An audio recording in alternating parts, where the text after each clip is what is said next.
dalam nama Bapa dan Putra dan Roh Kudus. Amin. Terima kasih Allah, Engkau telah menyelamatkan, memberi kami kesehatan dan mampukan kami hingga kami semua bisa melaksanakan segala tugas-tugas kami sesuai rencana-Mu. Sudilah kiranya Engkau mampukan kami untuk selalu mendengarkan suara hati yang Kau bisikan kepada kami.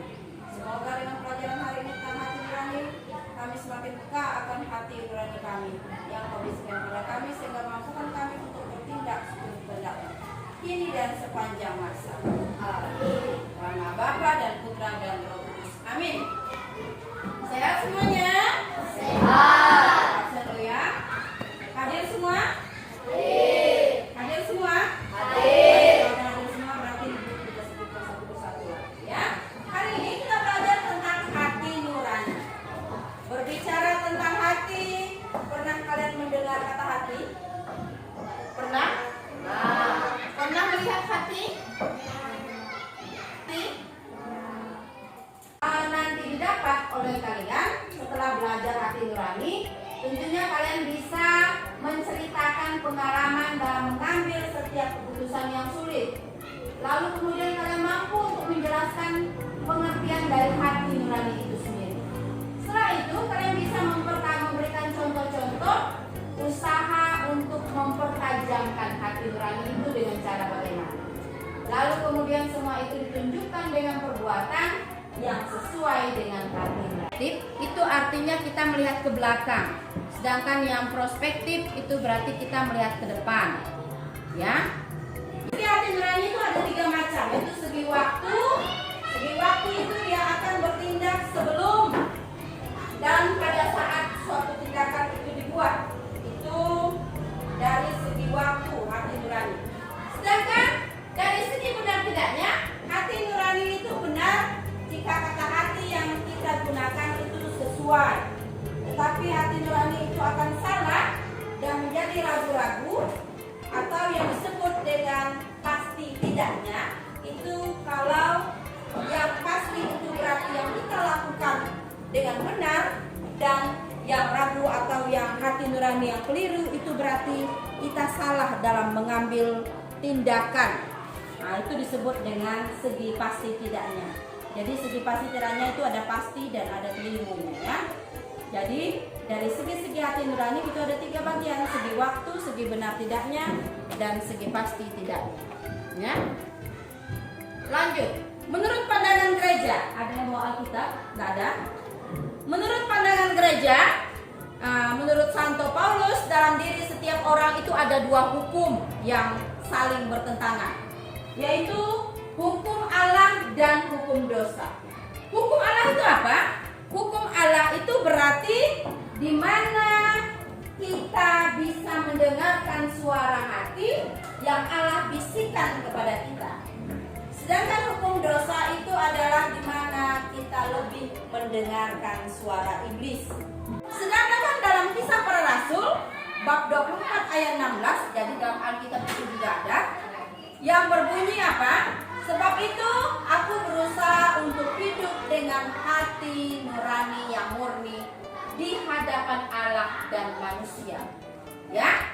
Jadi di dalam Kisah Para Rasul bab 24 ayat 16 juga diberitahukan bahwa kita itu berusaha untuk hidup dengan hati nurani yang murni.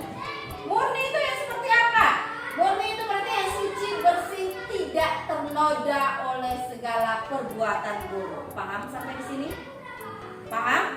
Paham sampai di sini? Kita lanjut ya. Sebagai pedoman kita untuk menilai suatu itu mana yang baik dan mana yang buruk. Itu yang pertama. Kedua, apa fungsinya lagi? Yaitu sebagai pegangan kehidupan kita setiap hari. Jadi mulai dari mau tidur sampai tidur malam, kita itu sesungguhnya berjalan dengan mendengarkan suara hati. Ya? Dan yang ketiga itu menyadarkan manusia akan nilai dan kebenaran. Lalu bagaimana sikap kita terhadap hati nurani? Bagaimana sikap kita?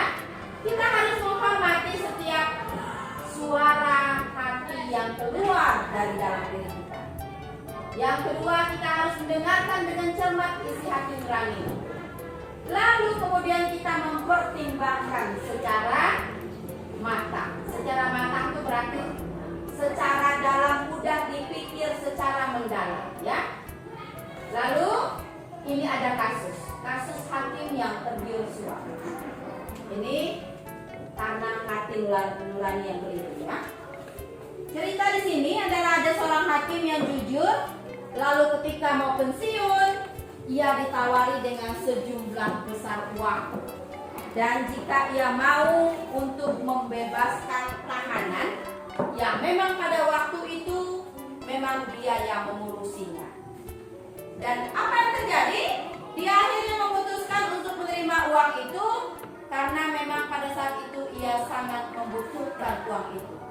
Selain itu ia berpikir bahwa nanti kalau saya sudah pensiun, saya tidak tinggal lagi di rumah dinasnya. Dan sisi lain dia berpikir bahwa dia punya anak yang lagi sedang kuliah. Akhirnya berdasarkan pertimbangan itu, pertimbangan tadi rumah dinasnya udah tidak dipakai lagi kalau misalnya dia pensiun. Yang kedua karena anak-anaknya kuliah, akhirnya dia pun mendengarkan suara iblis sehingga hati nuraninya keliru. Apa yang terjadi? Dia pun menerima uang suap itu dan sepanjang masa pensiunnya ia menyesali perbuatannya di akhir masa tugasnya itu. Karena apa? Karena selama 30 tahun dia mengabdi, saat dia masih bekerja, dia penuh dengan keadilan dan kejujuran. Tapi setelah sudah mau pensiun, dia malah menodai. Sehingga kejujuran yang dia buat selama 35 tahun itu dia merasa sudah tidak ada artinya. Apa yang terjadi? Apakah dia bisa hidup dengan tentram? Apakah bisa hidup dengan tentram? Tidak, dia terus dihantui oleh rasa bersalah. Ini adalah salah satu contoh dari hati nurani yang keliru. Nah, contek, tenang enggak hatimu? Nah, seandainya kamu dapat nilai bagus, puas nggak kamu dengan nilai itu? Puas nggak dengan nilai hasil contek? Itu bedanya. Itu bedanya, ya. Ketika hati nurani kita keliru, kita terus dirasuki oleh rasa bersalah. Tapi ketika hati nurani kita benar, hati nurani itu terus memuji kita untuk melakukan sesuatu yang benar, ya. Dalam hatinya. Berkat hati nuranilah dikenal secara ajaib hukum yang dilaksanakan dalam cinta kasih terhadap Allah dan sesama manusia. Jadi hidup kita itu adalah produk dari apa yang ada di dalam hati kita. Hati nurani kita itu adalah pondasi. Pondasi itu tahu pondasi? Pondasi itu adalah dasar. Ibarat seperti rumah, apa yang menjadi dasar? Rumah yang menjadi dasar apa? Tiang. Sebelum tiang apa? Tiang kalau ditancap saja, kalau tidak ada laji, kuat nggak dia? Benar. Nah, maka dia dikuatkan dengan hati. Jadi hati nurani itu adalah fondasi iman kita. Kuat tidaknya iman kita itu tergantung dari hati nurani kita. Jika hati nurani kita kotor, maka hal tersebut dapat mengkandaskan iman kita. Mengkandaskan itu berarti menghancurkan. Jadi iman kita kandas, ya. Nah, bagaimana caranya membina suara hati? Nah, kita banyak berdoa, ya. Banyak berdoa. Jika ada salib di rumah, kalau nggak ada salib, minta tolong orang tua untuk belikan salib, patung Bunda Maria, lilin, maka kita berdoa supaya kita peka terhadap hati nurani. Lalu kemudian apalagi membaca buku-buku. Dengan kita banyak membaca buku atau kita banyak mendengarkan segala informasi, kita akan semakin tahu bagaimana caranya membina suara hati. Nah, itu maksud ibu tadi. Tapi walaupun dengan keadaan kita tidak sempurna, entah kita sakit, entah mungkin pagi lusa, mungkinkah kalau udah tua, mata kita tidak mampu lagi melihat, tangan kita mungkin karena penyakit dan segala macam, maka kita harus tetap menjadikan apa? Menjadikan apa? Hati kita sebagai penuntun. penuntun hidup. Paham sampai di situ? Udah mengerti arti mobil tuh? Kelihatannya lucu, tapi ya seperti itu ya. Ada yang mau ditanyakan? Sudah jelas dengan segala yang Ibu jelaskan? Jelas? Jelas? Jelas sekali? Baik, kalau jelas nggak ada lagi yang mau ditanyakan, langsung jawab soal ya. Ibu berikan soal. Ya, kena sanksi. Kalau udah dijarah, ya dia harus bayar dendam. Ini yang pusing tak?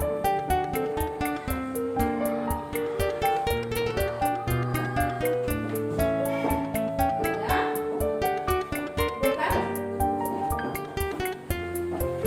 Bukan ya? Sudah tulis nama? Tulis nama. Tulis nama. Apa fungsi hati nurani itu? Masih ingat apa fungsi hati nurani tadi? Sebagai pegangan. Lalu yang ketiga sebagai apa? Sebagai menyadarkan kita untuk melakukan segala perbuatan kita. Ya, ingat itu fungsinya. Bagaimana cara kita membina hati nurani? Dengan cara berdoa, banyak baca buku. Ya, itu cara membinanya. Sudah mengerti apa itu sih hati nurani? Hati nurani itu dari seginya ada berapa? Ada 3, yaitu yang pertama, yang kedua, benar tidaknya, yang ketiga, pasti tidaknya. Pasti tidaknya ini tadi ya. Yang apa? Yang pasti berarti dia mendengarkan suara Tuhan. Yang tidak pasti itu adalah yang keliru. Hadapan manusia, tetapi yang terlebih lagi di hadapan Allah ya.